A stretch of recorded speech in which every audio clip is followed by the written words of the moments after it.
Drift into slumber as we unveil the chilling secrets of Robert E. Howard's The Hills of the Dead. Your perfect horror sleep aid starts now. You clicked for a unique blend of classic horror and serene sleep, and that's exactly what you'll get. In this complete audiobook, we journey into a forgotten world where ancient evils stir, all wrapped in a calming red-light visual experience designed to guide you to peaceful rest. We believe that even the most thrilling tales can be a path to relaxation. But what exactly lies hidden within those desolate hills that drove men to madness?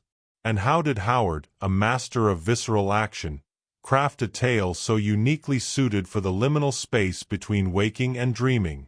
Get ready to discover a side of his genius you never knew existed, as we delve into a narrative that promises both spine-tingling suspense and profound tranquility. So, dim your lights, settle in, and prepare for an unparalleled experience. If you appreciate a good scare that ultimately leads to deep sleep, please like this video, share your thoughts in the comments below, and subscribe to our channel for more unique literary journeys. Let the story begin. The Hills of the Dead. Chapter 1. Voodoo. The twigs Nlonga flung on the fire broke and crackled. The leaping flames illuminated the two men's faces.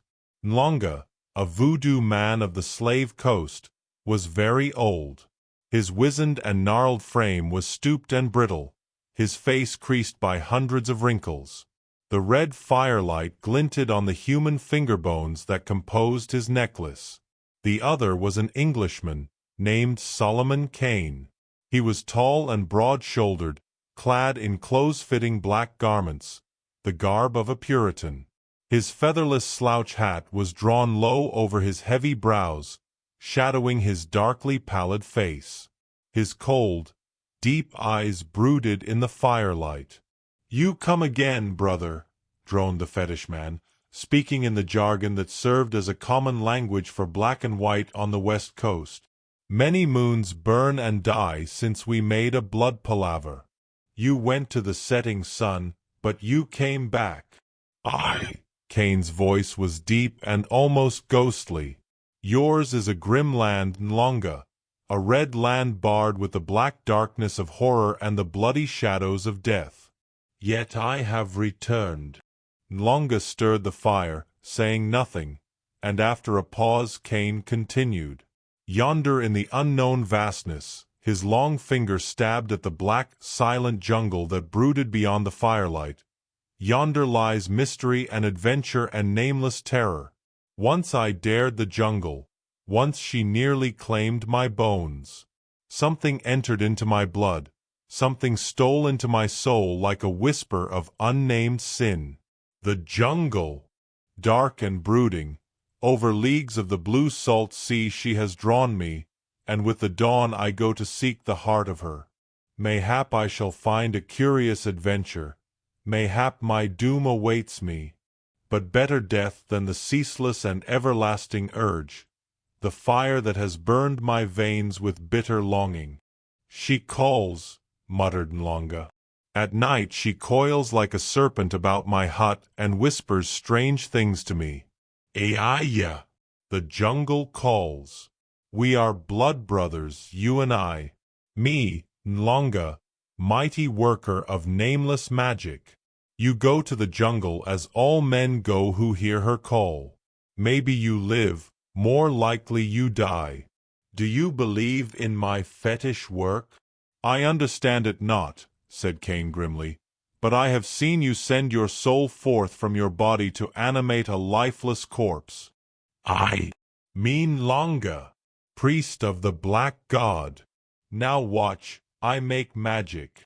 Kane gazed at the old voodoo man who bent over the fire, making even motions with his hands and mumbling incantations. Kane watched, and he seemed to grow sleepy. A mist wavered in front of him, through which he dimly saw the form of Nlonga, etched dark against the flames. Then it faded out. Kane awoke with a start, his hand shooting to the pistol in his belt. Nlonga grinned at him across the flame, and there was a scent of early dawn in the air. The fetish man held a long stave of curious black wood in his hands. This stave was carved in a strange manner, and one end tapered to a sharp point. "This voodoo staff," said Longa, putting it in the Englishman's hand. "Where your guns and long knife fail, this saves you. When you want me, lay this on your breast, fold your hands on it, and sleep. I come to you in your dreams." Cain weighed the thing in his hand, highly suspicious of witchcraft. It was not heavy, but seemed as hard as iron. A good weapon at least, he decided. Dawn was just beginning to steal over the jungle and the river. Chapter 2. Red Eyes. Solomon Kane shifted his musket from his shoulder, letting the stock fall to the earth. Silence lay about him like a fog. Kane's lined face and tattered garments showed the effects of long bush travel. He looked at him.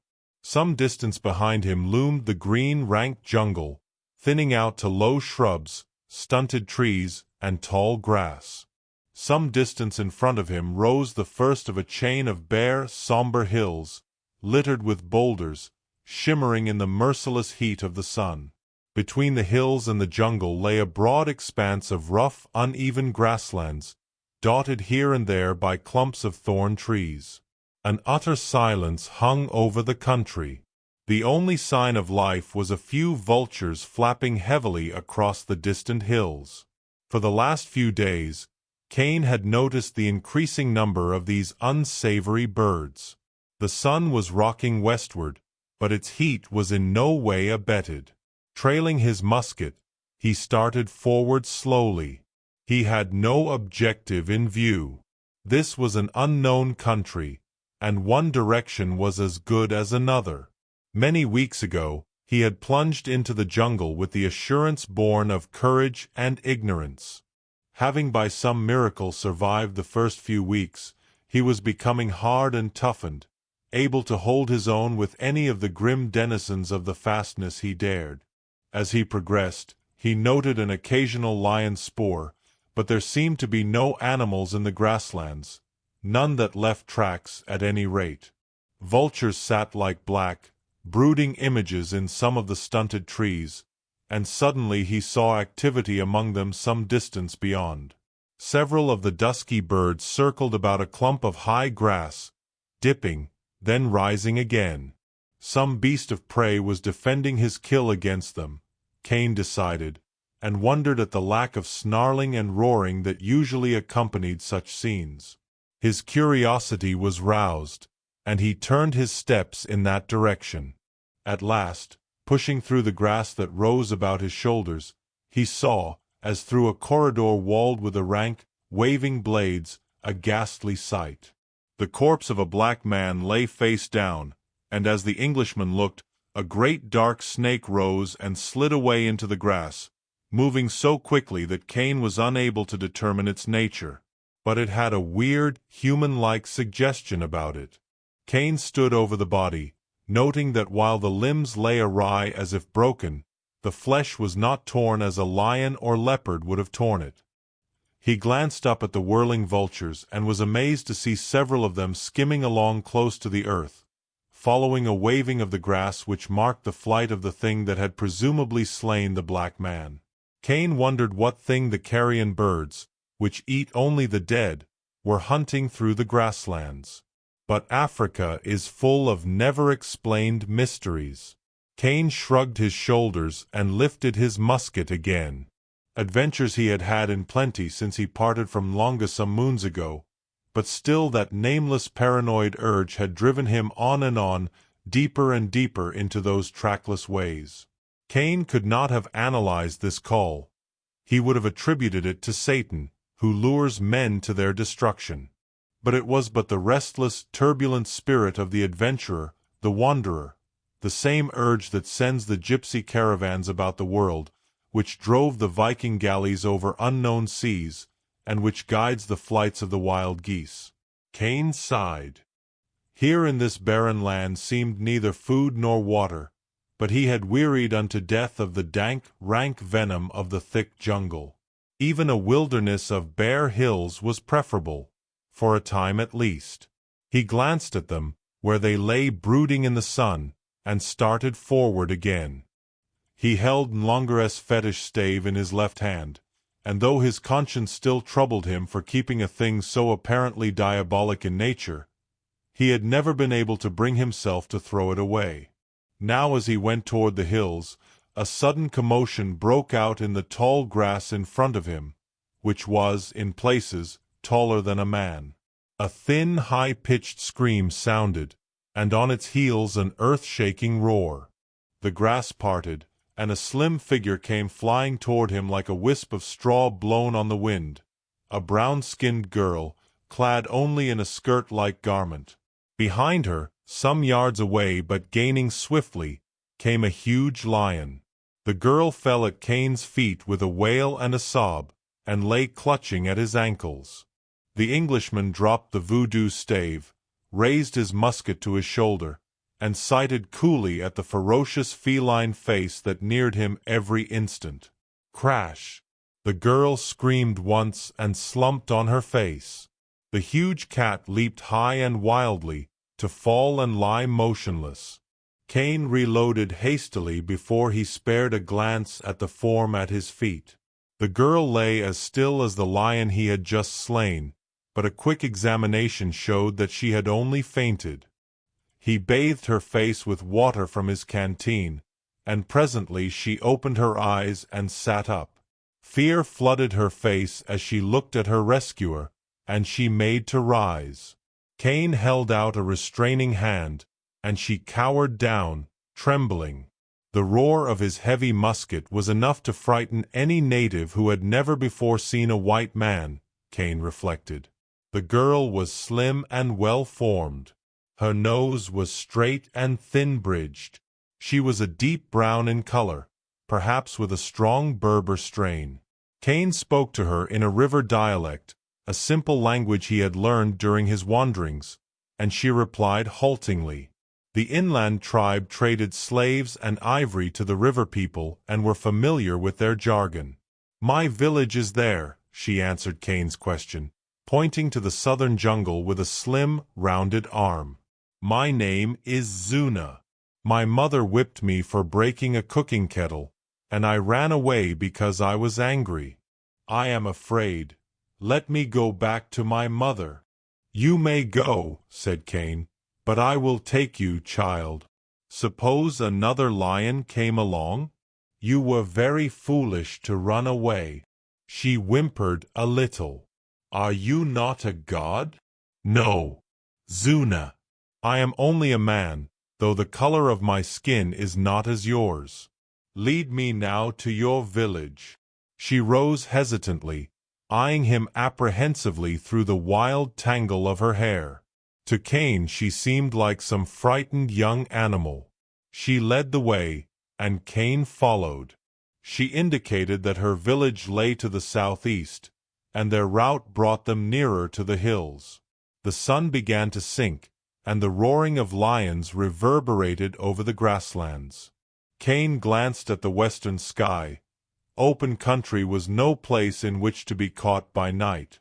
He glanced toward the hills and saw that they were within a few hundred yards of the nearest. He saw what seemed to be a cave. "Zuna," said he haltingly, "we can never reach your village before nightfall. If we bide here, the lions will take us. Yonder is a cavern where we may spend the night." She shrank and trembled. "Not in the hills, master," she whimpered. "Better the lions." "Nonsense!" His tone was impatient. He had had enough of native superstition. "We will spend the night in yonder cave." She argued no further, but followed him. They went up a short slope and stood at the mouth of the cavern, a small affair, with sides of solid rock and a floor of deep sand. "Gather some dry grass, Zuna," commanded Kane, standing his musket against the wall at the mouth of the cave. "But go not far away, and listen for lions." I will build a fire here tonight which shall keep us safe from beasts tonight. Bring some grass and twigs you may find, like a good child, and we will sup. I have dried meat in my pouch and water also." She gave him a strange, long glance, then turned away without a word. Cain tore up grass near at hand, noting how it was seared and crisp from the sun, and heaping it up, struck flint and steel. Flame leaped up and devoured the heap in an instant. He was wondering how he could gather enough grass to keep a fire going all night, when he was aware that he had visitors. Cain was used to grotesque sights, but at first glance he started, and a slight coldness traveled down his spine. Two men stood before him in silence. They were tall and gaunt and entirely naked. Their skins were a dusty black, tinged with a gray, ashy hue, as of death. Their faces were different from any he had ever seen. The brows were high and narrow, the noses huge and snout-like. The eyes were inhumanly large and inhumanly red. As the two stood there, it seemed to Cain that only their burning eyes lived. He spoke to them, but they did not answer. He invited them to eat with a motion of his hand, and they silently squatted down near the cave mouth, as far from the dying embers of the fire as they could get. Cain turned to his pouch and began taking out the strips of dried meat which he carried.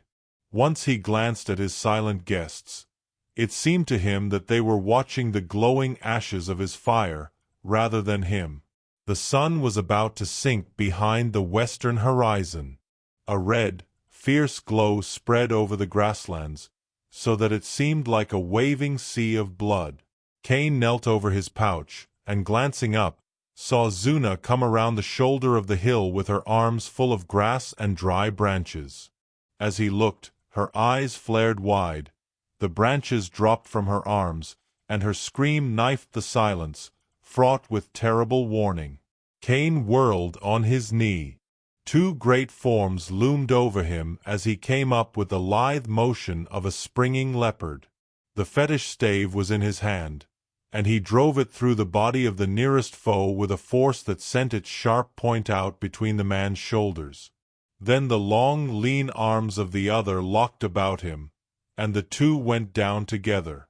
The talon-like nails of the stranger were tearing at his face, the hideous red eyes staring into his eyes with a terrible threat. Cain writhed about and, fending off the clawing hands with one arm, drew a pistol.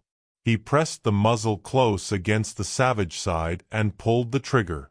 At the muffled report, the stranger's body jerked to the concussion of the bullet, but the thick lips merely gaped in a horrid grin.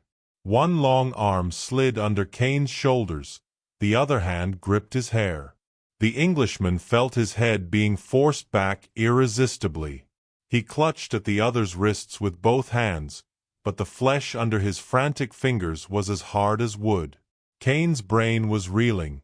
His neck seemed ready to break with a little more pressure. He threw his body backward with one volcanic effort, breaking the deadly hold. The other was on him, and the talons were clutching again. Cain found and raised the empty pistol, and he felt the man's skull cave in like a shell as he brought down the long barrel with all his strength. And once again, the writhing lips parted in fearful mockery. And now a near panic clutched Cain. What sort of man was this, who still menaced his life with tearing fingers, after having been shot and mortally bludgeoned? No man, surely, but one of the sons of Satan. At the thought, Cain wrenched and heaved explosively, and the close-locked combatants tumbled across the earth to come to a rest in the smoldering ashes before the cave mouth. Cain barely felt the heat, but the mouth of his foe gaped, this time in seeming agony. The frightful fingers loosened their hold, and Cain sprang clear. The savage creature with his shattered skull was rising on one hand and one knee when Cain struck, returning to the attack as a gaunt wolf returns to a wounded bison. From the side he leaped, landing full on the sinewy back, his steely arms seeking and finding a deadly wrestling hold. As they went to the earth together, he broke the other's neck, so that the hideous dead face looked back over one shoulder. The body lay still, but to Cain it seemed that it was not dead even then, for the red eyes still burned with their grisly light. The Englishman turned, to see the girl crouching against the cave wall. He looked for his stave. It lay in a heap of dust, among which were a few mouldering bones. He stared, his brain reeling. Then with one stride he caught up the voodoo staff and turned to the fallen man. His face set in grim lines as he raised it. Then he drove it through the savage breast. And before his eyes, the great body crumbled, dissolving to dust as he watched horror-struck, even as the first opponent had crumbled when Cain had first thrust the stave. Chapter 3. Dream Magic. "Great God!" whispered Cain. "The men were dead. Vampires. This is Satan's handiwork manifested." Zuna crawled to his knees and clung there. "These be walking dead men, master," she whimpered. "I should have warned you." "Why did they not leap on my back when they first came?" he asked. "They feared the fire. They were waiting for the embers to die entirely." "Where did they come from?" "From the hills. Hundreds of their kind swarm among the boulders and caverns of these hills, and they live on human life. For a man they will slay, devouring his ghost as it leaves his quivering body. Aye, they are suckers of souls. Master, among the greater of these hills there is a silent city of stone. In the old times, in the days of my ancestors, these people lived there. They were human, but they were not as we, for they had ruled this land for ages and ages.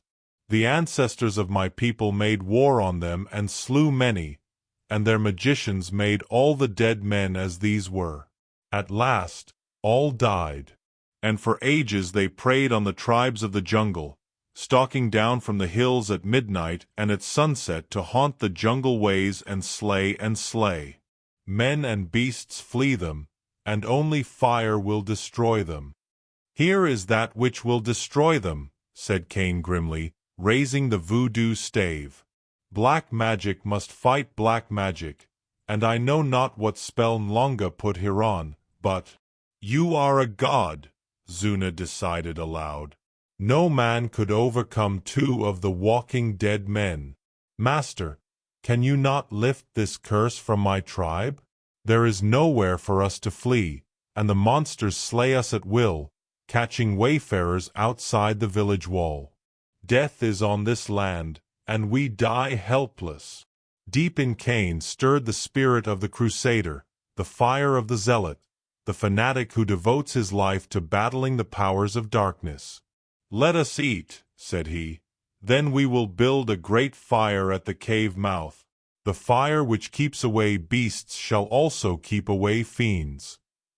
Later, Cain sat just inside the cave, chin resting on a clenched fist, eyes gazing unseeingly into the fire. Behind in the shadows, Zuna watched him, awed. "God of hosts," Cain muttered, "grant me aid. My hand must lift the ancient curse from this dark land. How am I to fight these dead fiends, who yield not to mortal weapons? Fire will destroy them, a broken neck renders them helpless, the voodoo stave thrust through them crumbles them to dust, but of what avail? How may I prevail against the hundreds who haunt these hills, and to whom human life essence is life? Have not, as Zuna says, warriors come against them in the past, only to find them fled to their high-walled city where no man can come against them?" The night wore on. Zuna slept, her cheek pillowed on her round, girlish arm. The roaring of the lions shook the hills, and still Cain sat and gazed broodingly into the fire. Outside, the night was alive with whispers and rustlings and stealthily soft footfalls. And at times, Cain, glancing up from his meditations, seemed to catch the gleam of great red eyes beyond the flickering light of the fire. Grey dawn was stealing over the grasslands when Cain shook Zuna into wakefulness. "God have mercy on my soul for delving in barbaric magic," said he, "but demonry must be fought with demonry, mayhap. Tend ye the fire, and awake me if aught untoward occurs." Cain lay down on his back on the sand floor and laid the voodoo staff on his breast, folding his hands upon it. He fell asleep instantly. And sleeping, he dreamed. To his slumbering self, it seemed that he walked through a thick fog, and in this fog he met Nlonga, true to life. Nlonga spoke, and the words were clear and vivid, impressing themselves on his consciousness so deeply as to span the gap between sleeping and waking. "Send this girl to her village soon after sun-up when the lions have gone to their lairs," said Nlonga, "and bid her bring her lover to you at this cave. They make him lie down as if to slumber, holding the voodoo stave." The dream faded, and Cain awoke suddenly, wondering. How strange and vivid the vision, and how strange to hear Nlonga talking in English, without the jargon. Cain shrugged his shoulders. He knew that Nlonga claimed to possess the power of sending his spirit through space, and he himself had seen the voodoo man animate a dead man's body. Still, "Zuna," said Cain, giving the problem up, "I will go with you as far as the edge of the jungle, and you must go on to your village and return here to this cave with your lover." "Cron?" she asked naively. "Whatever his name is. Eat and we will go." Again the sun slanted toward the west. Cain sat in the cave, waiting. He had seen the girl safely to the place where the jungle thinned to the grasslands, and though his conscience stung him at the thought of the dangers which might confront her, he sent her on alone and returned to the cave. He sat now, wondering if he would not be damned to everlasting flames for tinkering with the magic of a black sorcerer, blood brother or not. Light footfalls sounded, and as Cain reached for his musket, Zuna entered, accompanied by a tall, splendidly proportioned youth whose brown skin showed that he was of the same race as the girl. His soft, dreamy eyes were fixed on Cain in a sort of awesome worship. Evidently the girl had not minimized this new god's glory in her telling. He made the youth lie down as he directed and placed the voodoo stave in his hands. Zuna crouched at one side, wide-eyed. Cain stepped back, half ashamed of this mummery and wondering what, if anything, would come of it. Then to his horror, the youth gave one gasp and stiffened. Zuna screamed, bounding erect. "You have killed Cron!" she shrieked, flying at the Englishman who stood struck speechless. Then she halted suddenly, wavered, drew a hand languidly across her brow. She slid down to lie with her arms about the motionless body of her lover. And this body moved suddenly, made aimless motions with hands and feet, then sat up, disengaging itself from the clinging arms of the still senseless girl. Cron looked up at Cain and grinned, a sly, knowing grin which seemed out of place on his face somehow. Cain started. Those soft eyes had changed in expression and were now hard and glittering and snaky, Nlonga's eyes. "Ayaya," said Cron in a grotesquely familiar voice. "Blood brother, you got no greeting for Nlonga?" Cain was silent. His flesh crawled in spite of himself.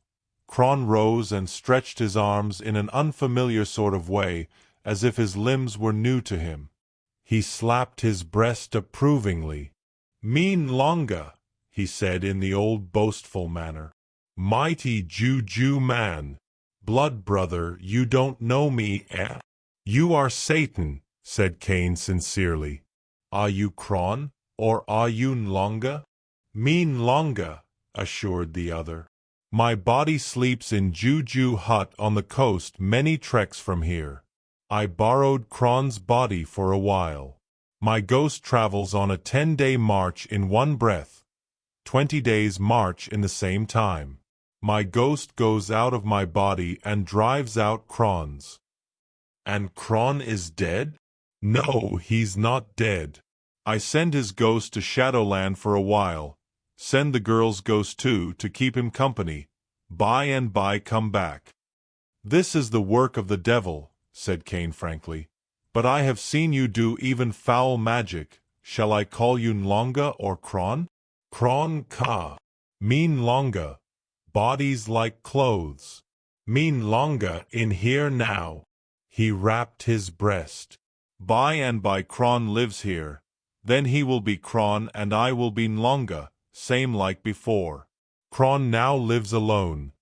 Nlonga lives along this one fellow body. My blood brother, I am Nlonga." Cain nodded. This was in truth a land of horror and enchantment.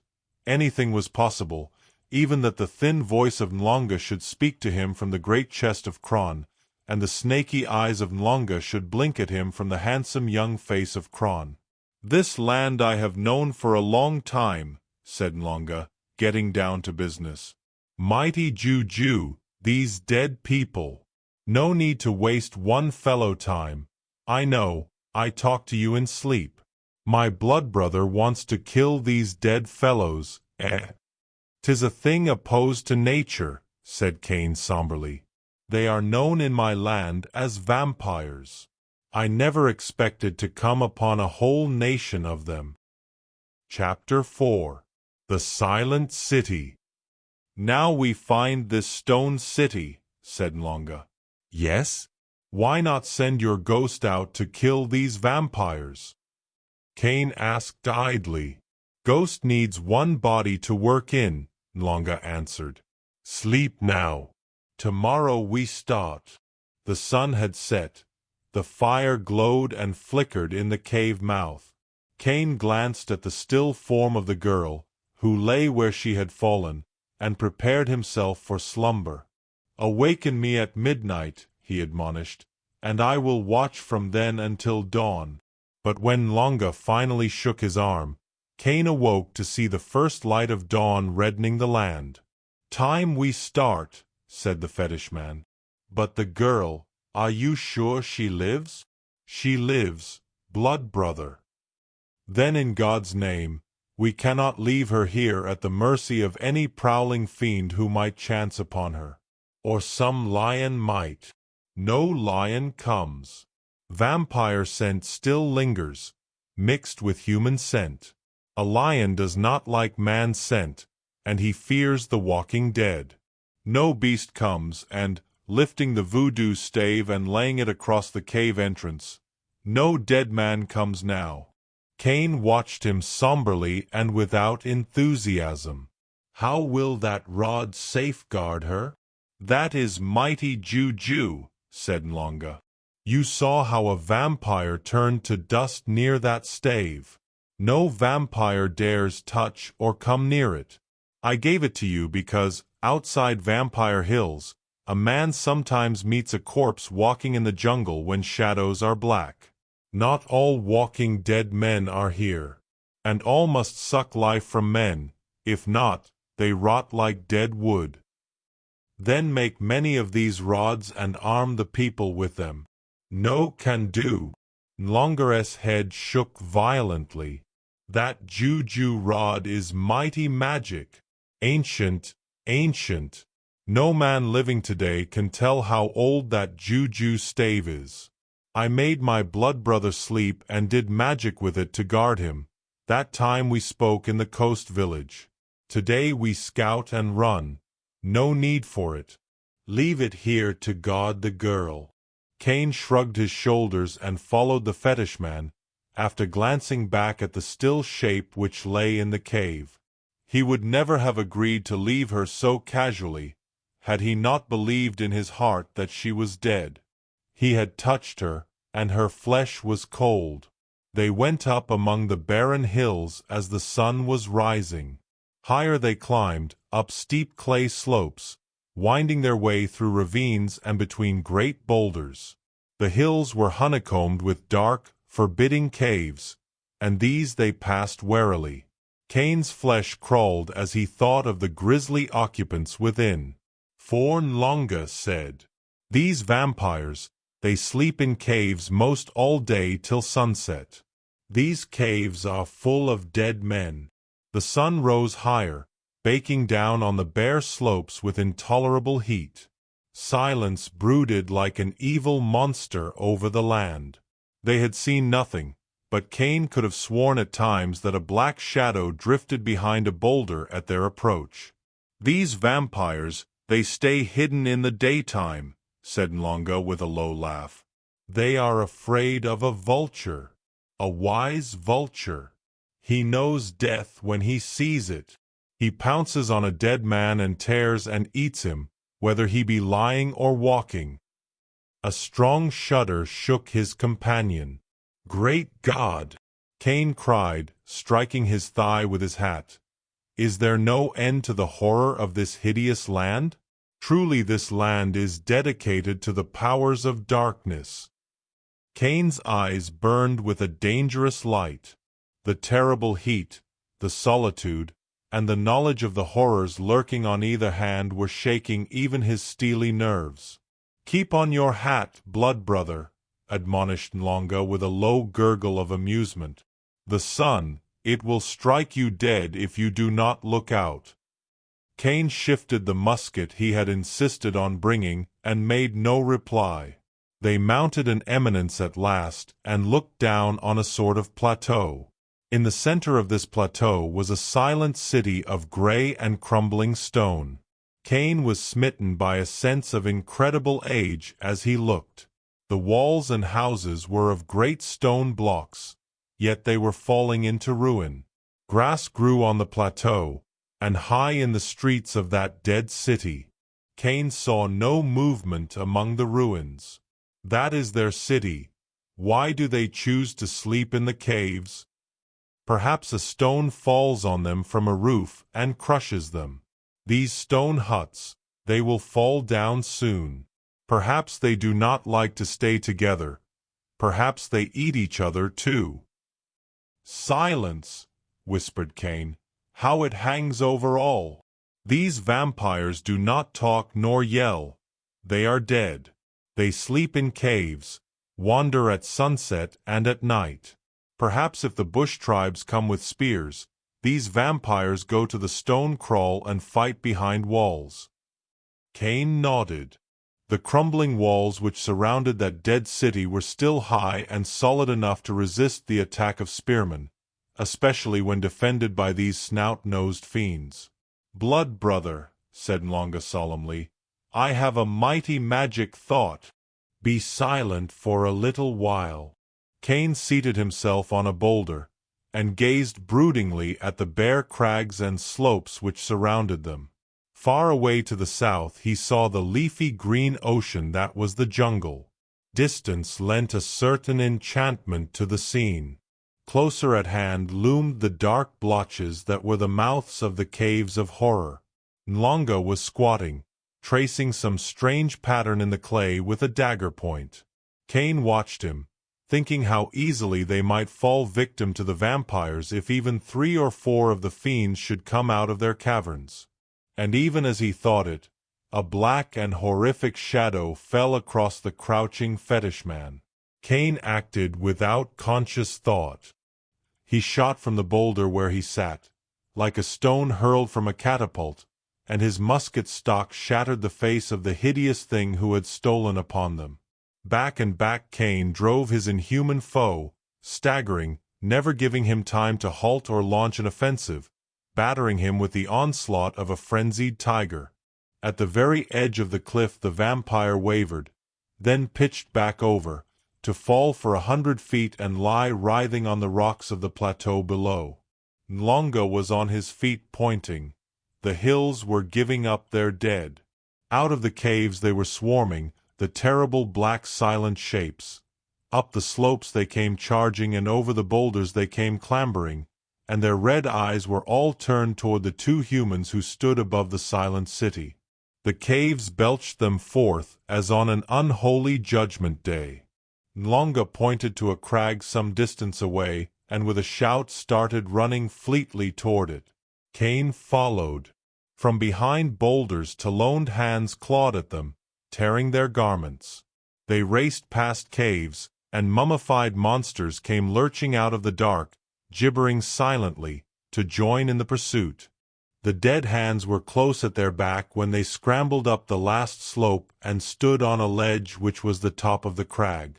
The fiends halted silently a moment, then came clambering after them. Cain clubbed his musket and smashed down into the red-eyed faces, knocking aside the upleaping hands. They surged up like a great wave. He swung his musket in a silent fury that matched theirs.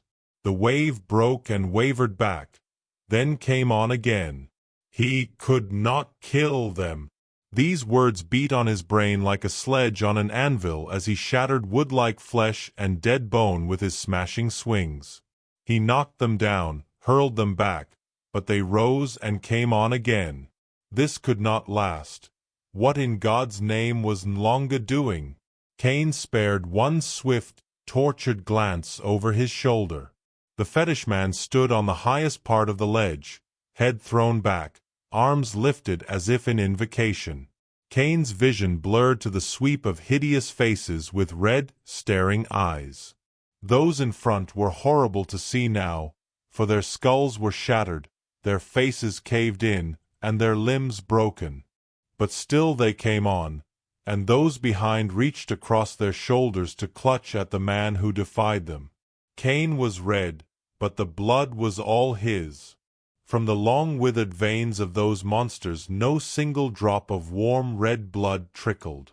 Suddenly from behind him came a long, piercing wail, from Nlonga. Over the crash of the flying musket stock and the shattering of bones it sounded high and clear, the only voice lifted in that hideous fight. The wave of vampires washed about Cain's feet, dragging him down. Keen talons tore at him. Flaccid lips sucked at his wounds. He reeled up again, disheveled and bloody, clearing a space with a shattering sweep of his splintered musket. Then they closed in again, and he went down. This is the end, he thought. But even at that instant the press slackened and the sky was suddenly filled with a beat of great wings. Then he was free and staggered up, blindly and dizzily, ready to renew the strife. He halted, frozen. Down the slope the vampire horde was fleeing, and over their heads and close at their shoulders flew huge vultures, tearing and rending avidly, sinking their beaks in the dead flesh, devouring the creatures as they fled. Cain laughed, almost insanely. Defy man and God, but you may not deceive the vultures, sons of Satan. They know whether a man is alive or dead. Nlonga stood like a prophet on the pinnacle, and the great black bird soared and wheeled about him. His arms still waved and his voice still wiped out across the hills. And over the skylines they came, hordes on endless hordes, vultures, vultures, vultures, come to the feast so long denied them. They blackened the sky with their numbers, blotted out the sun. A strange darkness fell on the land. They settled in long dusky lines, diving into the caverns with a whir of wings and a clash of beaks. Their talons tore at the evil horrors which these caves disgorged. Now all the vampires were fleeing to their city. The vengeance held back for ages had come down on them, and their last hope was the heavy walls which had kept back the desperate human foes. Under those crumbling roofs they might find shelter. And Nlonga watched them stream into the city, and he laughed until the crags re-echoed. Now all were in, and the birds settled like a cloud over the doomed city, perching in solid rows along the walls, sharpening their beaks and claws on the towers. And Nlonga struck flint and steel to a bundle of dry leaves he had brought with him. The bundle leaped into instant flame, and he straightened and flung the blazing thing far out over the cliffs. It fell like a meteor to the plateau beneath, showering sparks. The tall grass of the plateau leaped aflame.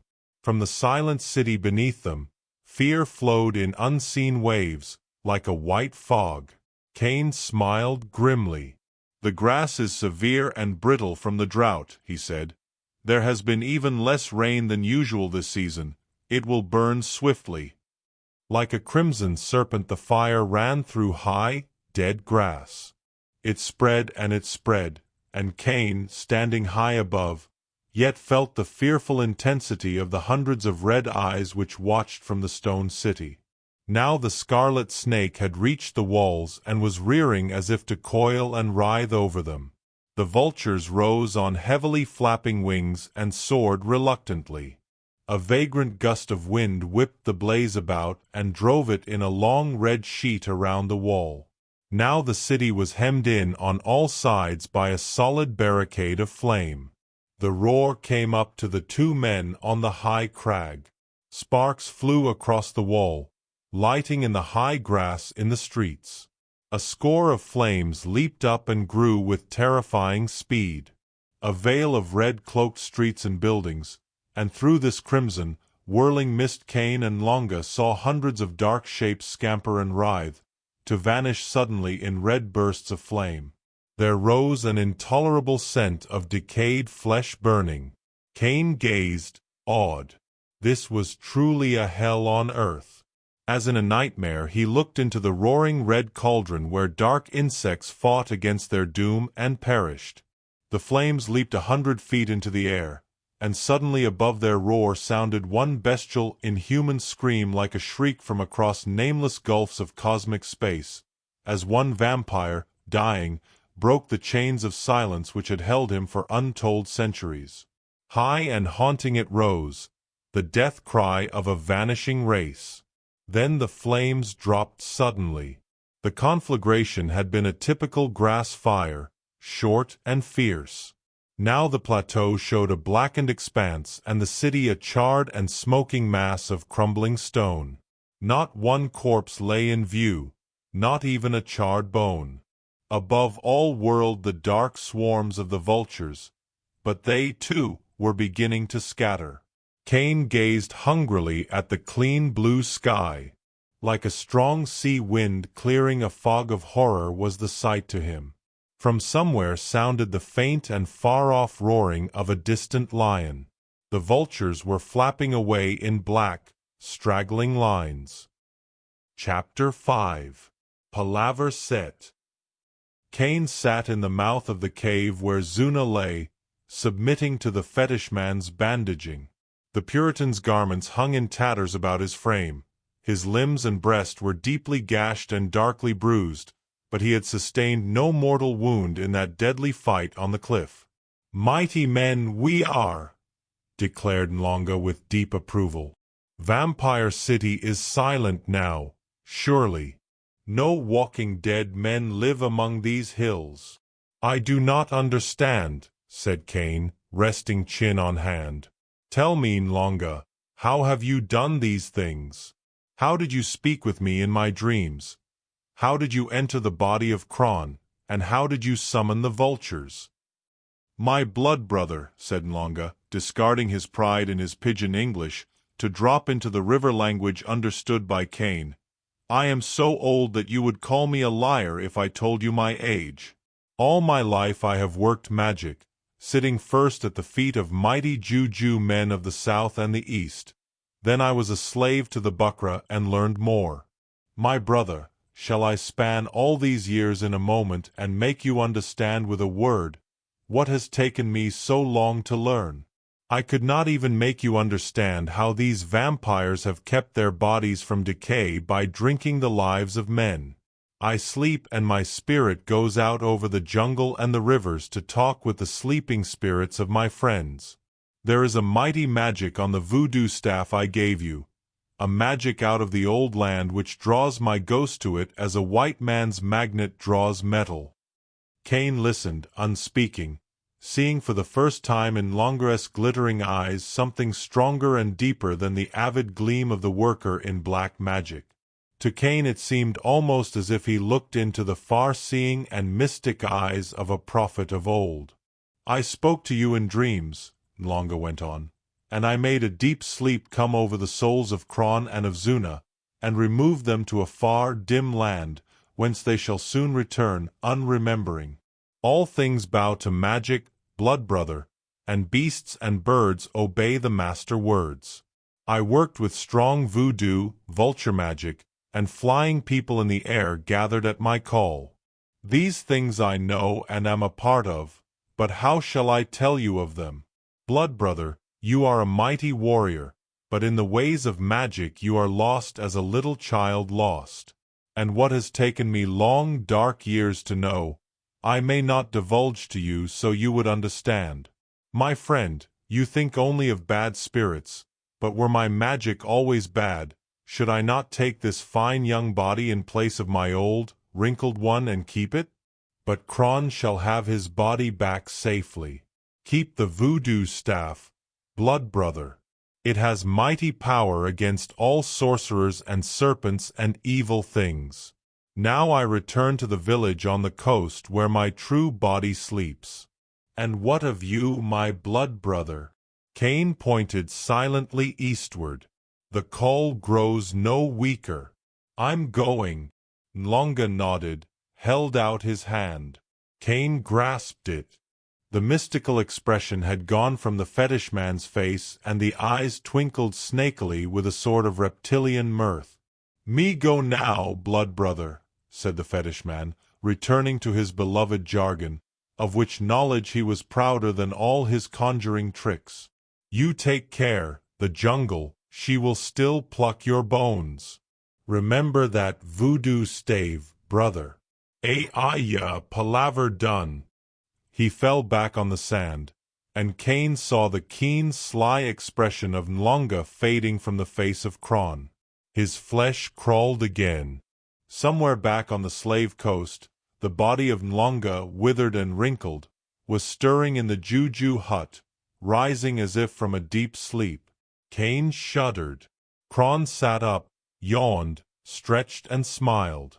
Beside him the girl Zuna rose, rubbing her eyes. Master, said Kron apologetically, we must have slumbered.